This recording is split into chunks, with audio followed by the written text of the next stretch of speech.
Benjamin Sesko has officially landed at Manchester United. He has won us 10 points in just the last 5 games, with winners against Fulham, Everton and now Crystal Palace. And of course the equaliser against West Ham.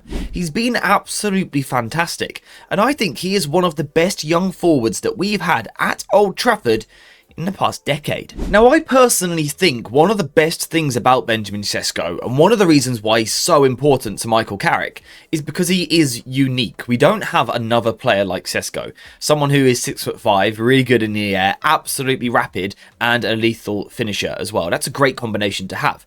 And tactically, it gives United a different weapon, particularly actually in the first phase, where Benjamin Sesko doesn't even necessarily always touch the ball, but his presence alone creates space for other people.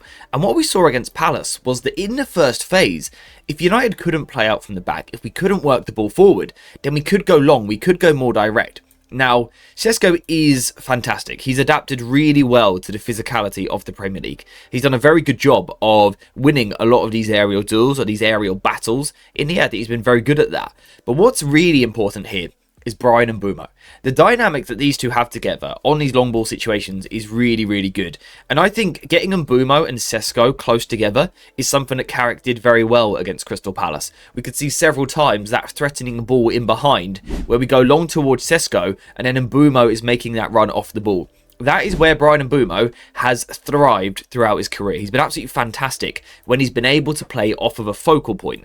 And Cesko is certainly that. So I love this dynamic. It makes United more threatening in more different ways. We might be able to move the ball out from the back, but also we can go long and hurt you as well. Now, something else that I think Cesko has been really good at over the past couple of weeks is helping Manchester United change direction in the way that we attack. And I think an underrated part of his game is his link-up work. And to be honest, I'm not surprised it's underrated. If we look at his recent stats, he completed 8 out of 10 passes against Crystal Palace, 4 out of 4 versus Everton, and then 0 out of 1 versus West Ham. So it's not surprising this is going under the radar, because he isn't like Xerxes, for example, or Cunha when he plays up front. He's not someone who drops deep all the time and has loads of touches and plays loads of passes. But when he does drop deep, I think Cesko is really good for helping United change direction and disrupting the momentum of opposition defenders. And I think it's really important to move the ball forward and to create space for one of your teammates. And what I mean by this is, for example, Bruno Fernandes having the ball on the left side, playing the ball into the feet of Cesko. And then rather than keeping the ball on that side, Cesko will often change the direction of the attack and help us move this way. And the reason why this manipulates the defender so much is because it shifts their momentum. So as Cesko comes towards that ball, he's running on this line, that way. And of course, the opposition centre-back is going to do something similar, moving from left to right with Benjamin Cesko to close the ball down. This means if Cesko is able to move the ball that way, it's now difficult for the defender to sort of rework their feet and change direction and get back into that position there. So for the next player now rushing onto the ball, they can sort of have the momentum running forward, whereas the opposition defender is now flat-footed and can't turn quite as effectively. So I think Cesko is actually doing this really well. I'll put a couple of clips on the screen now of Cesko really affecting the momentum of the opposition defenders and allowing Manchester United to change direction of the attack. And that is so important in the Premier League. Teams are so good at locking you to one side of the pitch. It's very easy to get trapped in quite a slow, tight game over here. So having someone like Cesko, who allows us to free up the other side of the pitch, I think is incredibly useful. And I think he's doing a very good job of it. I would just like to see it a bit more, basically. Can he be a bit more consistent with his footwork, his first touch, his pass off? If he can do that more consistently as he gains more sharpness but also improves as a player, then I think this is something which will make him, again, a very useful tool for United, because it helps us with our speed of play. Now, if speed of play is what you are looking for, then Benjamin Cesko is the striker for you. And basically in this segment, I just want to take a moment to really appreciate how much of a physical freak we've got here. And that sounds like an insult, but I don't mean it in that way at all. I think Cesko is so unique physically. He is an amazing athlete. You know, if he wasn't in football, he would be in another sport, because physically he's just so complete. He can do absolutely everything. His pace is an absolute joke. The acceleration here against Everton was just absolutely mind-blowing. For someone that is 6'5" to be moving that quick, can you just imagine being a defender and you've got that physical presence. He's 6'5", he's tall, he's strong, broad shoulders, and he's absolutely burning up the grass as well with the pure acceleration and sprint speed. It's just absolutely terrifying to deal with. We've seen already that he can play in the air, and also I think physically his hold-up work is pretty good. So if you are a defender playing against Cesko, on face value it's difficult to figure out a way to stop him. In one world, perhaps you want to drop off and give him a little bit of space because you're scared about the pacing behind. But then Sesko has the ability to separate and come to feet and change the direction of the Manchester United attack. So perhaps in the next moment you want to go a little bit tighter, you want to get touch tight, but then he's got the physicality, or he can beat you in the air with a header like this, and again suddenly you're exposed.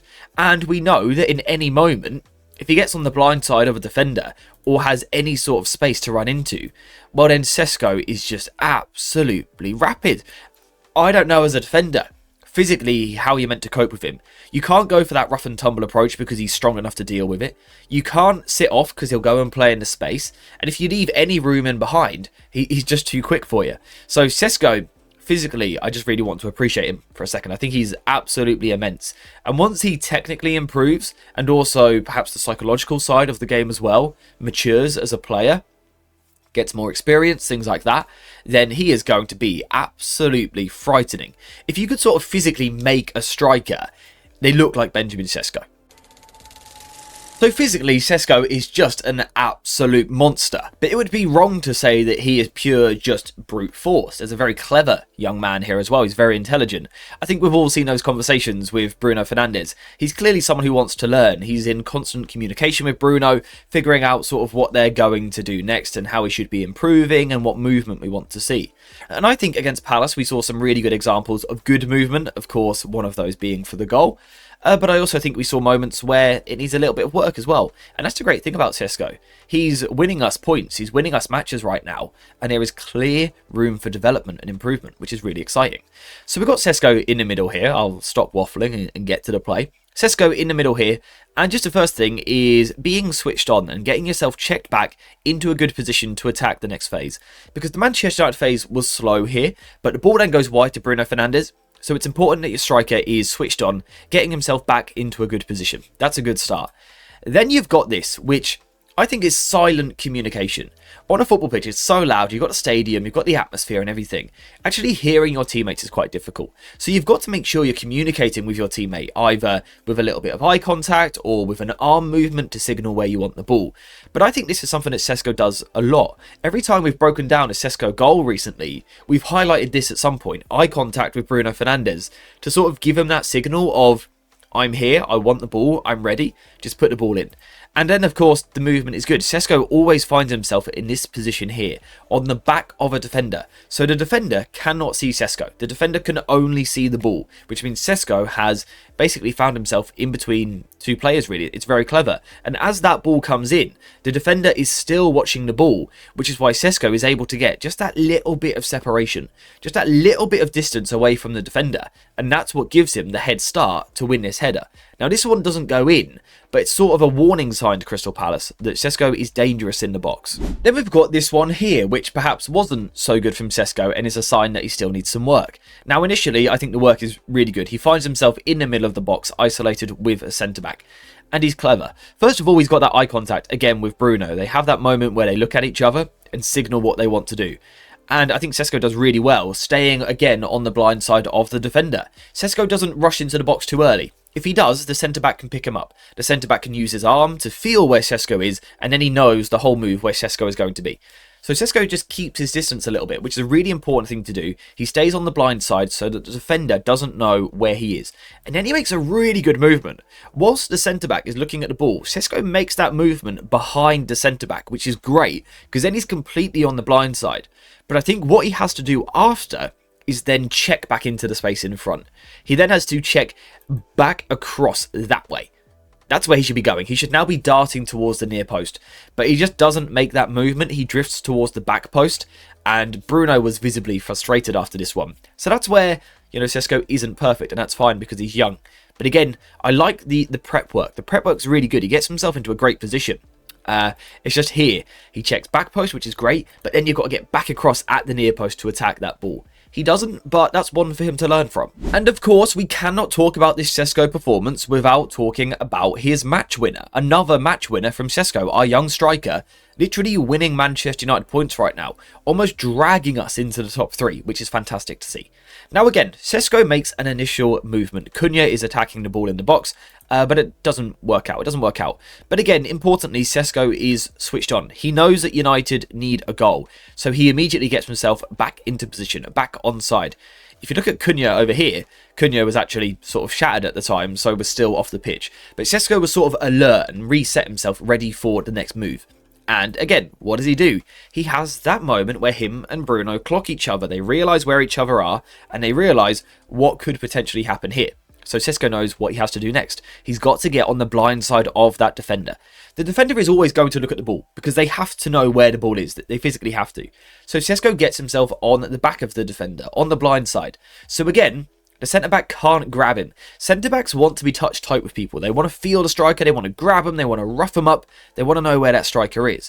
Cesko makes it almost impossible. He always lurks on the back of that defender. And again here, he's in between two players in this position. He's in between the two defenders. So when that ball comes in, Cesko is then able to dart in front of the defender and just outpower him. I mean, he uses his arms really well here. The leap is fantastic, but he catches the defender off guard. He sort of arrives out of nowhere, and the finish is just fantastic. So basically, yet again, Benjamin Sesko is coming in clutch for Manchester United and scoring big goals. And that's what happens when you get yourself a proper striker on the pitch. Someone who's going to operate in the box, whose movement is sharp, whose awareness is very good, and has that ability to take these chances. No offence to Brian Mbeumo, I think he's fantastic, but he wouldn't have scored that goal if he was playing up front. And that's why Cesko is so important in these types of games. And as I keep sort of alluding to throughout the video, the great thing is there is so much scope for improvement. He's earned us 10 points in the last 5 games, and we're sitting here saying he's still young, he's still quite raw, he can get so much better as a footballer. Do you understand how exciting that is as a prospect? For a Manchester United young striker to be that good, but still have so much room for improvement is just absolutely fantastic. I think Cesko's first season has been quality, even before the recent streak. I think he's adapted very well, physically and technically, to the league. And now he's got the goals and the confidence going with it. The chances are flowing, he's getting lots of shots off, and he's scoring goals. He's winning us points, which is why you spend the big money on the big centre-forward. Cesko has been absolutely fantastic, and I'm hoping it just keeps continuing forward, because he is a joy to watch. For now though, I think that is everything that I wanted to say in today's video, so we are going to stop things there. Thank you guys very much for watching this one. I hope you have enjoyed it. If you have, please leave a like, subscribe, and get your notifications on. And as always, I'll see you in the next one.